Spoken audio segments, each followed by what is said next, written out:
The UN Climate Change Conference COP27 held in Sharm-el-Sheikh, Egypt, concluded with delegates reaching an agreement to establish a fund on loss and damage to help vulnerable countries deal with severe climate impacts. Participants also called for countries to accelerate the adoption of ambitious science-based climate targets.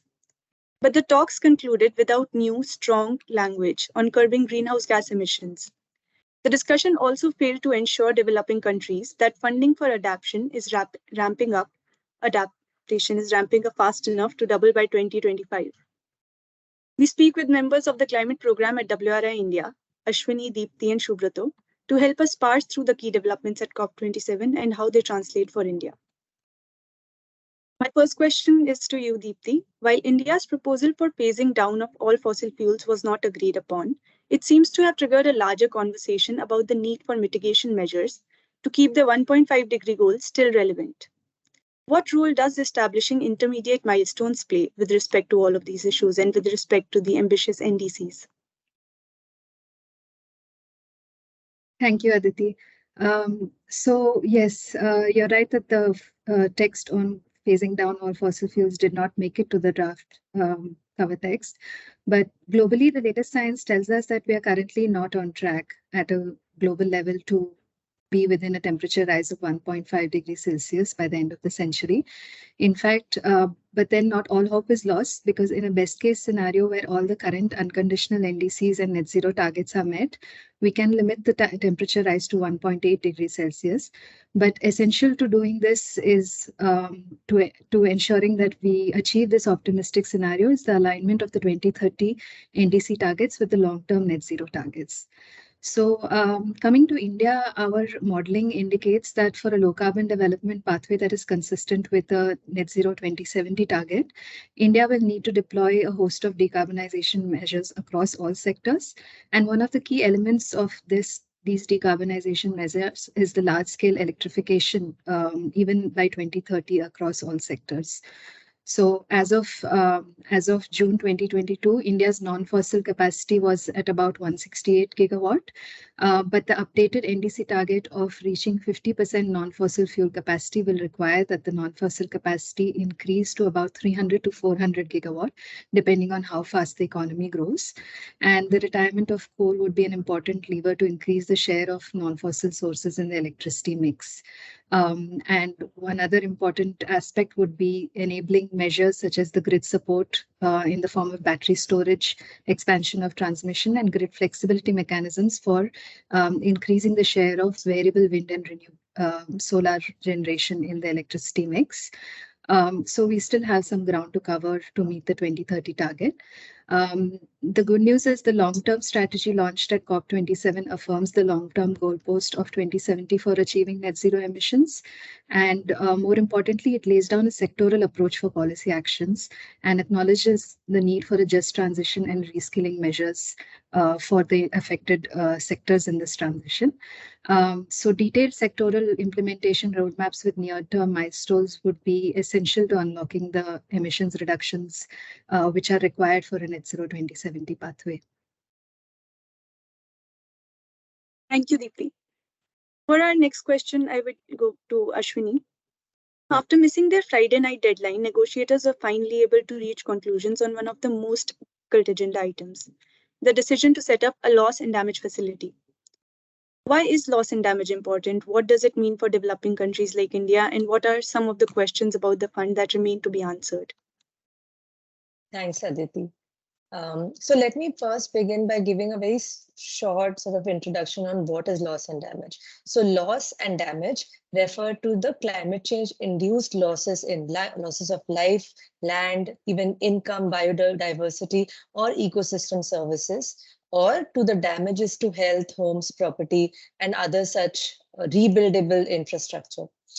These are losses and damages that cannot be avoided either through mitigation, which is basically a term for avoiding or reducing greenhouse gas emissions, or by adaptation, which is to adjust to the kinds of climate change impacts that we can expect. And what we are already seeing is that climate change impacts have already started affecting people. Many parts of the world have already been ravaged by extreme weather events, especially in the last 1 year. these have harmed vulnerable communities despite the fact that they have a relatively very low contribution towards climate change compared to the industrialized nations and advanced economies.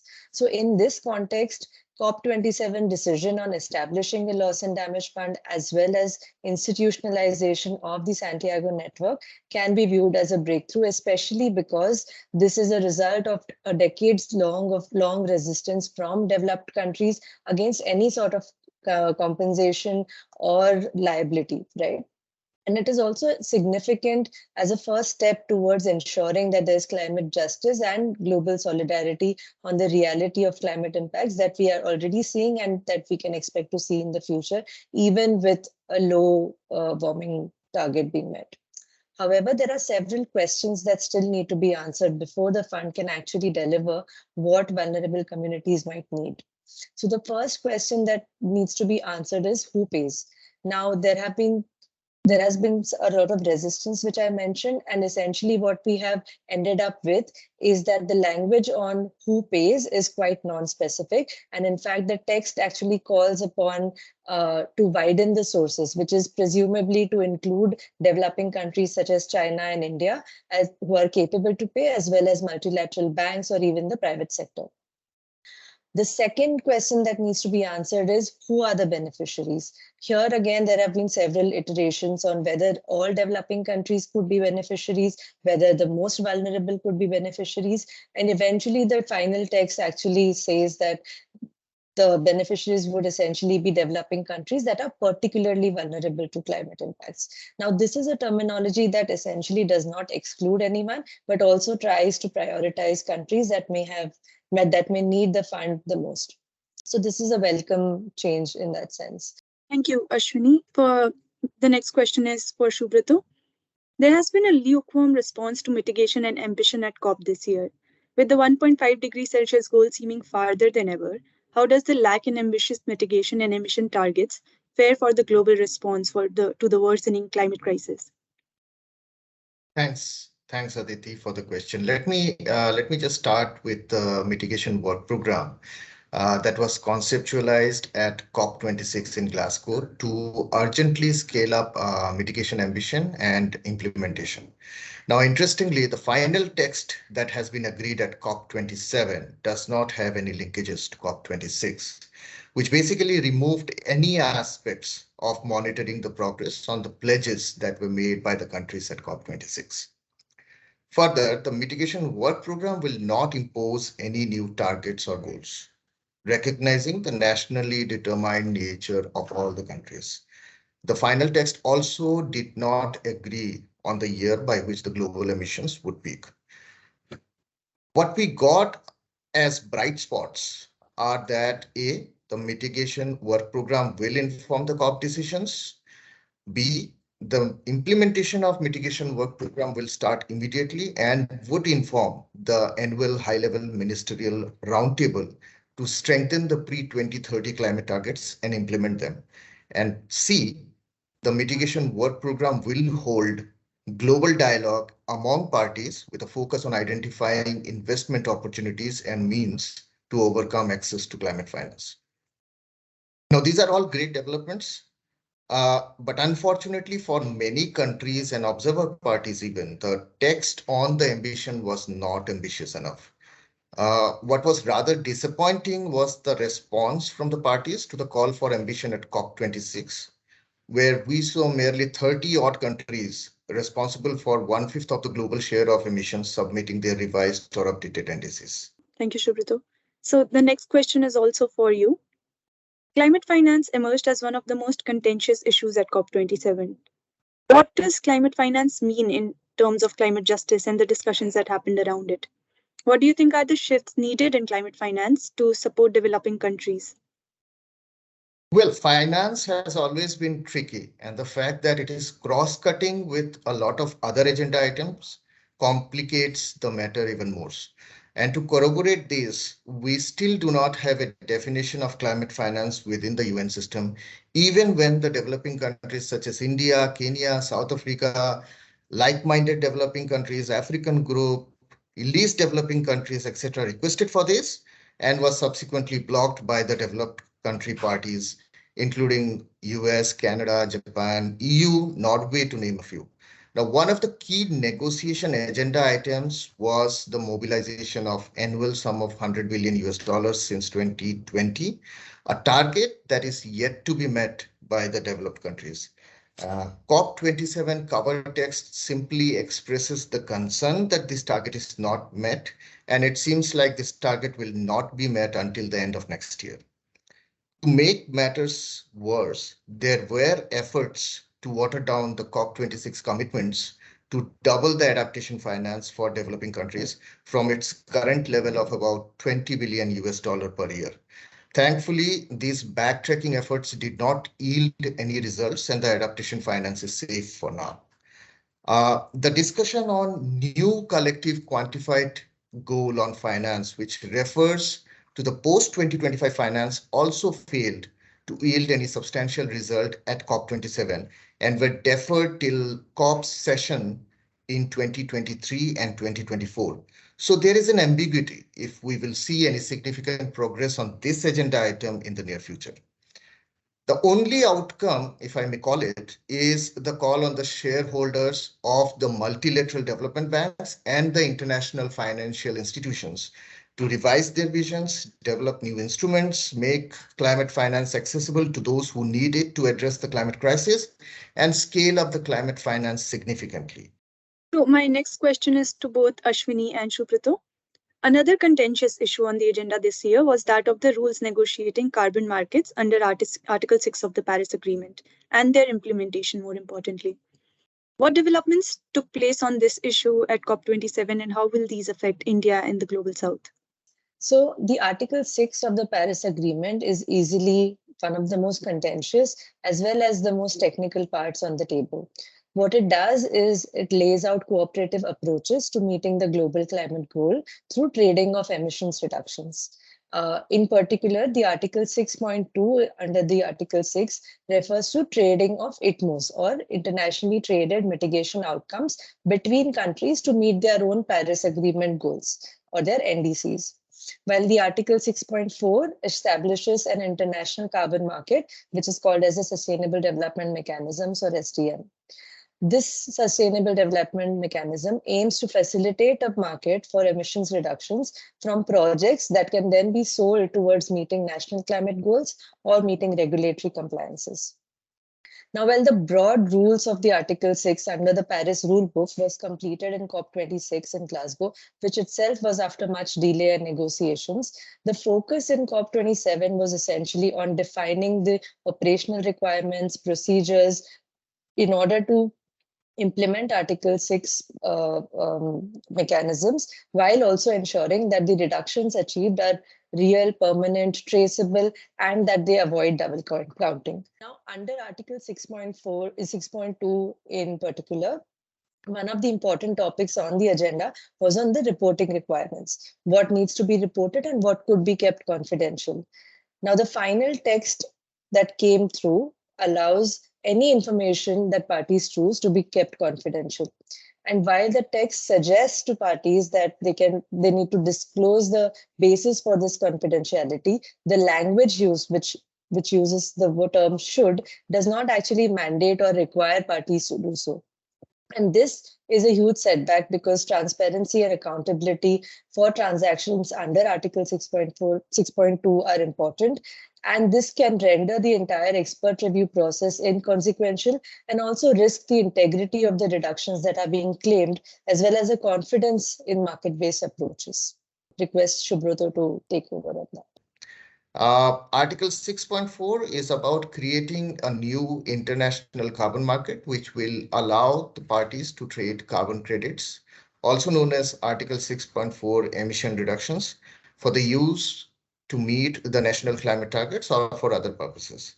Just before the start of the COP27, the Article 6.4 subsidiary body provided a few recommendations on removals, which received a lot of pushbacks from the observer community and environmental integrity groups. The definition of removal in the recommendation text is not precise. Removals are not greenhouse gas emission reductions and comes with considerable risk on the issues of human rights reversal. Further, a recently released land gap report clarifies that there is not enough land available to realistically consider enough removals in line with the 1.5 degree C goal. Besides, the recommendations provided by Article 6.4 subsidiary body also considers engineering removals, which hints at carbon capture and storage, direct air capture. Now, not only these technologies are expensive, they are at a very nascent stage and they will not scale up ambition, leading to the locking in of fossil fuel infrastructure. Another issue was the issuance of Article 6.4 emission reductions without authorization. This was not clearly defined at COP26, and hence the expectation was that there will be some credible decisions on the same.